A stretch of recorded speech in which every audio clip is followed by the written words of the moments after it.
जय मसीह की प्रियो, कैसे आप सब। आइए हम परमेश्वर के वचन की तरफ चलते हैं। आज का वचन आपके लिए आशीषों का कारण बनेगा अगर आप इस वीडियो को पूरा देखते हैं। प्रियो, आप लाइक करेंगे इस वीडियो को, मैं विश्वास करता हूं। आप कमेंट लिखकर मेरे विश्वास को भी बढ़ाएंगे, साथ में और भी बातें लिखेंगे कि हम ये वीडियो आपकी देखते हैं। हमारे चैनल को सब्सक्राइब करें, इसलिए कि हमें आपका प्रेम मिले और परमेश्वर की आशीषों को हम और भी ज़्यादा आपके जीवन में उतार सकें, आपके लिए वचन को तैयार कर सकें। प्रियो, जब जब आप कमेंट लिखते हैं तब तब हमें साहस मिलता है। आइए हम परमेश्वर के वचन की ओर बढ़ते हैं। मरकुस की किताब और उसका 5 अध्याय और उसके 35 पद से पढ़ेंगे। हम एक कहानी को देख रहे थे जो याईर की बेटी की मृत बीमार लड़की के लिए यीशु मसीह चला था और उसकी बीच में तुरंत एक 12 वर्ष की स्त्री को प्रभु यीशु मसीह के वस्त्र के छू लेने से उसने चंगाई को प्राप्त किया था। वो वीडियो का लिंक मैं इस वीडियो के डिस्क्रिप्शन में मैंने दे दिया है, आप उसको जरूर देखिएगा। आइए हम उस कहानी को फिर से लगातार आगे बढ़ाते हैं कि यहाँ पर लिखा कि वह यह कह ही रहा था कि आराधनालय के सरदार के घर से लोगों ने आकर कहा, तेरी बेटी तो मर गई है, अब गुरु को क्यों दुख देता है। प्रियो, याईर अपने घर से झील के किनारे जाकर भीड़ के साथ, या भीड़ उसके साथ थी, यीशु के पीछे आ रही थी, चल रही थी, खड़ी थी, वहां पर जाकर यीशु को निमंत्रण दे रहा था, उसे विनती कर रहा था, उसके पांव पर गिरा था और जाकर उसने इस प्रकार से कहा था, प्रभु मेरे घर चल, मेरी बेटी मरने पर है।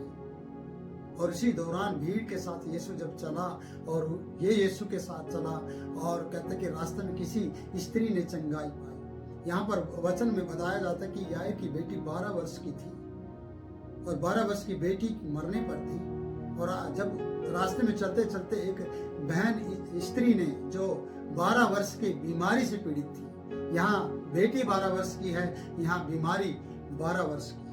ये 12 वर्ष की बीमारी और 12 वर्ष की बेटी, बीमारी 12 वर्ष से थी जो दुख उठा कर अपने दुख को बढ़ा चुकी थी स्त्री, और वैद्यों के द्वारा उसने बहुत दुख उठाया था। उसका रोग के कारण से पैसा धन दौलत चली गई थी। आज जवान बेटी 12 वर्ष की याईर के घर से चली गई है। लेकिन वचन में बताया जाता है कि वहाँ याईर के घर से लोग आए और कहने लगे, अब गुरु को दुख ना दे क्योंकि आपकी बेटी मर चुकी है, आशाएं खत्म हो गई है, अब गुरु को घर ले जाने का कोई फायदा नहीं है, अब सब कुछ खत्म हो गया है। प्रियो, घर से मृत्यु का संदेश आया था।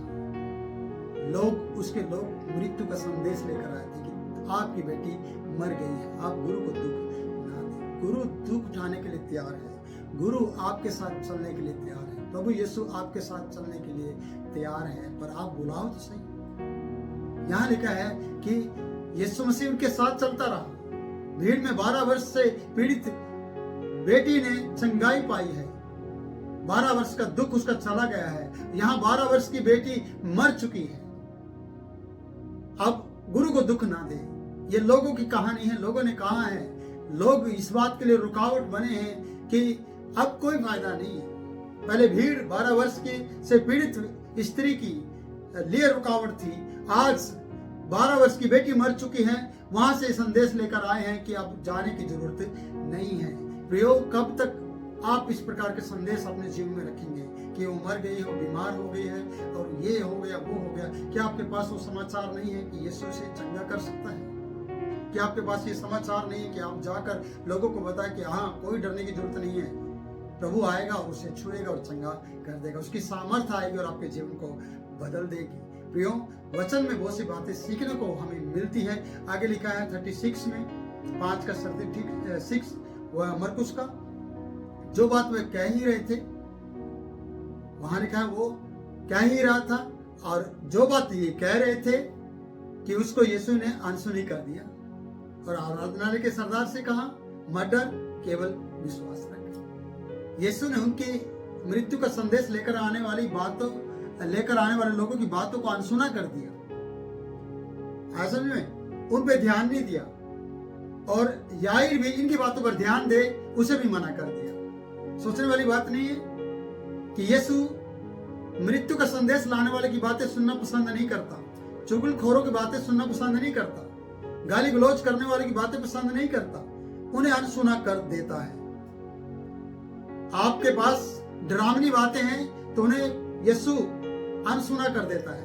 और जिसकी बेटी मरी है, जिसकी बेटी का संदेश ये लेकर आए पिता के पास, उसे भी कहा यीशु ने, मत डर, केवल विश्वास रख। आज यीशु मसीह आपसे भी कहना चाहता है, मत डर, केवल विश्वास रख। आपके पास मृत्यु का संदेश है, लेकिन जीवन का प्रभु, मृत्यु को हराने वाला प्रभु आपके साथ है। अगर आपको किसी ने मृत्यु का संदेश देकर आपको डराया है, तो आप डरे मत, केवल विश्वास रखें। इसलिए याईर से कहा, इन बातों की बातें जो ये बातें कह ही रहे थे, अनसुनी कर यीशु मसीह ने साथ में याईर से भी कहा, मत डर, केवल विश्वास रख। मैं भी आपसे कहता हूं, मत डर, केवल विश्वास रख। और आगे बढ़ते हैं। और उसने पतरस और याकूब के भाई यूहन्ना को, पतरस, याकूब, यूहन्ना को छोड़ और किसी को अपने साथ आने नहीं दिया। क्यों नहीं आने दिया? क्योंकि उनके पास मृत्यु का संदेश जो घर से आया, भीड़ दबाने वाली है, भीड़ रुकावट पैदा करने वाली है, और भीड़ जाकर ठट्टा मजाक करने वाली है। अरे मर गया फिर भी जा रहा है, बेइज्जती कराएगा अपनी। हम मरे हुए व्यक्ति को क्या करेगा ठीक करके? वो तो मर चुकी है, अब क्यों जा रहा है? भीड़ शायद इस तरीके से चिल्ला रही होगी, भीड़ रुकावट पैदा कर रही थी। मैंने पिछली वीडियो में भी कहा है, और मैं कहना चाहता हूं कि यीशु ने याईर से कहा, मत डर, केवल विश्वास रख। 3 चेलों को चुन लिया, याकूब, यूहन्ना और पतरस को, और चुनकर कहा, बाकी लोग पीछे हट जाओ और ये लोग मेरे साथ चले। याकूब, पतरस, यूहन्ना उसके साथ अंदर तक गए, उस बेटी तक के पास तक गए। और आगे लिखा है, आराधनालय के सरदार के घर पहुंचकर अपने लोगों को बहुत रोते और चिल्लाते देखा। आराधनालय के सरदार के घर में पहुंचकर उसने लोगों को, ऐसा लिखा है, बहुत रोते और चिल्लाते देखा। देखो, प्रभु का वचन यह बता रहा है कि भीड़ को हटाया है। मैंने पहले भी कहा कि आपको भीड़ से हटना है, और सिर्फ गिने चुने लोगों को साथ लिया है। 3 लोगों का साथ लिया है। मैं कहूंगा शायद पतरस, यूहन्ना, याकूब आपके साथ ना हो, पर पिता, पुत्र, पवित्र आत्मा आपके साथ रहे।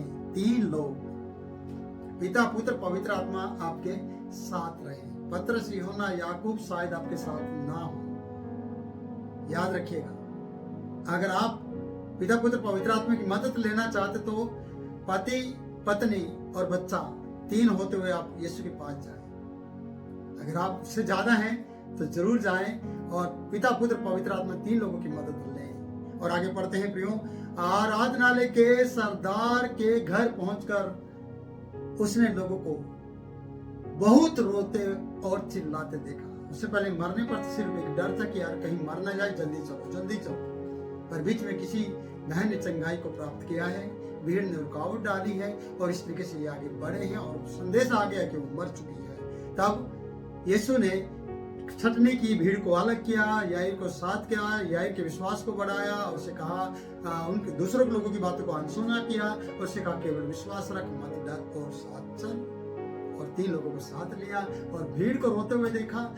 भीड़ हल्ला कर रही थी, चिल्लाते उन्हें देखा है, और वो ठट्टा मजाक कर रही थी। तब उसने भीतर जाकर उनसे कहा, तुम क्यों हल्ला मचाते हो? याईर ने नहीं कहा ये बात, पतरस, यूहन्ना ने नहीं कही ये बात, यीशु ने कहा। जो हल्ला मचा रहे थे, जो भीड़ रो रही थी, उन्हें कहा, तुम क्यों हल्ला मचाते और रोते हो?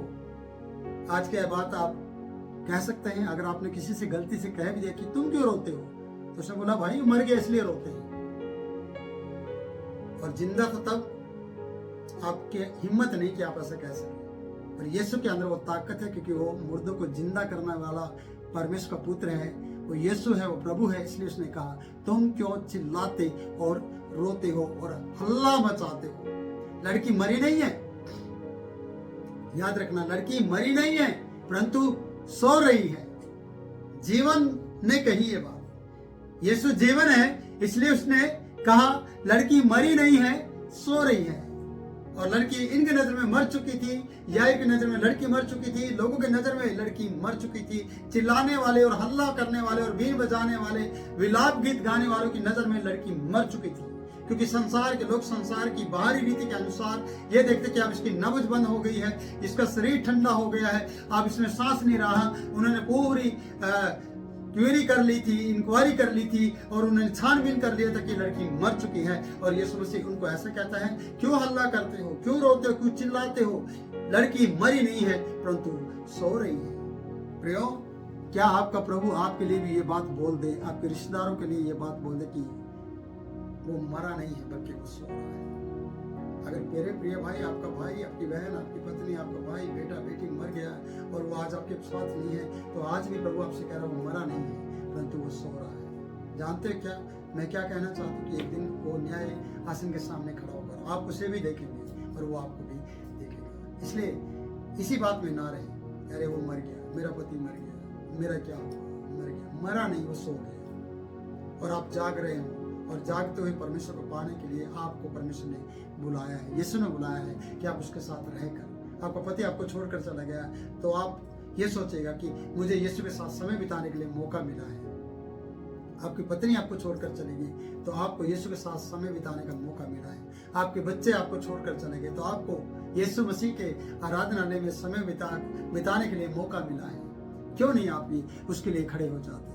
क्यों नहीं आप इस बात को समझ पाते कि संसार तो आपको जीते जी भी मरा हुआ समझता है, आपके अंदर ताकत होते भी आपको बलहीन समझता है। आपके अंदर बल है लेकिन वो बलहीन समझता है। आपके पास सब कुछ है लेकिन वो कहता है आपके पास कुछ नहीं है। संसार ये सोचता है। संसार कहता है कि आप अनपढ़ हो और प्रभु कहता है कि आप ज्ञानवानों को लज्जित कर सकते हो। क्या खुशी की बात नहीं कि परमेश्वर ने आपको चुना है? और वचन बताता है कि मैंने जगत के मूर्खों को चुन लिया कि तुम ज्ञानवानों को लज्जित करो। प्रभु आपको बहुत ऐसा आशीष दे। अगले वीडियो में इस वीडियो के अधूरे भाग को हम देखेंगे। प्रियो, तब तक के लिए मुझे इजाजत दें। फिर मिलेंगे नई वीडियो में नए वचन के साथ। तब तक के लिए जय मसीह की।